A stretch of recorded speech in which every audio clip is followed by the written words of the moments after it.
भाई साहब, पहले आप इस ज्ञानी बाबा का वीडियो देखिए, उसके बाद फिर मैं और कुछ बताता हूँ। और पता चलता है कि 2:50 में आंधी तूफान आ जाती है। तो वैसे स्थिति में उस ब्राह्मण पर भी एफआईआर होनी चाहिए। इसलिए होना चाहिए कि आपने बताया था कि शुभ है और शुभ मुहूर्त है, तो शुभ मुहूर्त में यह शुभ कैसे हो गया कि आंधी तूफान है और हमारा पूरा पंडाल उड़ गया, हमारा पंडाल उड़ गया। दूसरा एफआईआर इसलिए होना चाहिए कि जो कहते हैं कि 36 गुण मिल करके आया है, कुंडली मिल करके आया है, बाद में 6 महीना के बाद किसी का तलाक हो जाता है। कैसा कुंडली मिलाया था आपने, कैसा कुंडली आपने मिलाया था कि 36 गुण आपने मिलाया अपना पंचांग देख करके, जिसको न हमको समझ में आता है न लोगों को समझ में आता है। तो आपने जब वो मिलाया है, तो जब 1 साल के बाद, कई सालों के बाद यह रिश्ते टूट जाते हैं, इसकी जिम्मेवारी कौन लेंगे? एग्रीमेंट बनना चाहिए।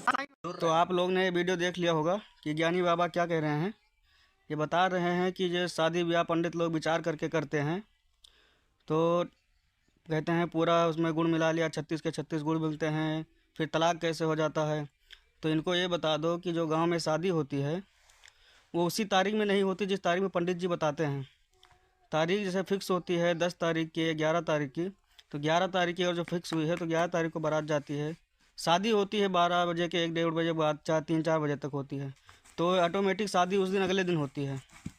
और जो बताते हैं 2 बजे आंधी पानी आ गया, ये हो गया, तूफान आ गया, तो जो उस तारीख में होती शादी तो नहीं होता है। और ये बता रहे हैं, क्या नाम है इसको, आप कह रहे पंडित के ऊपर एफआईआर होना चाहिए।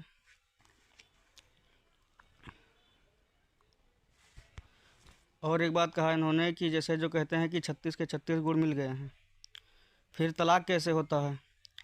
शादी इसलिए होती है, जो तलाक होते हैं कैसे कहते हैं 36 के 36 गुण मिल गया, तो गांव वाले जो बोलते हैं, जैसे जिस नाम से शादी पक्की करवाते हैं उसके नाम से नहीं बन रहा होता है, जो बिछड़वाते हैं शादी, फिर लोग कहते हैं कि हाँ दूसरे नाम से बना दो, इस नाम से बना दो, उनको भी जल्दी होती है शादी, घर वालों को पसंद रहती है, इसलिए कहते हैं हाँ फलाने नाम से बोल दो, धमाके नाम से बोल दो। किसी ने मौसी का लड़का बोल दिया या मौसी ताई बोल दिया कि हाँ इसको बबुआ बोलते थे या छोटुआ बोलते थे, इस नाम से बना दो, बन जाएगी शादी।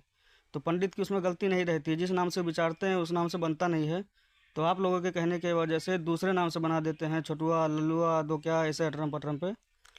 इसमें पंडित का कोई दोष नहीं है। हालांकि मैं पंडित नहीं हूँ इस वीडियो पे जो बना रहा हूँ आपको।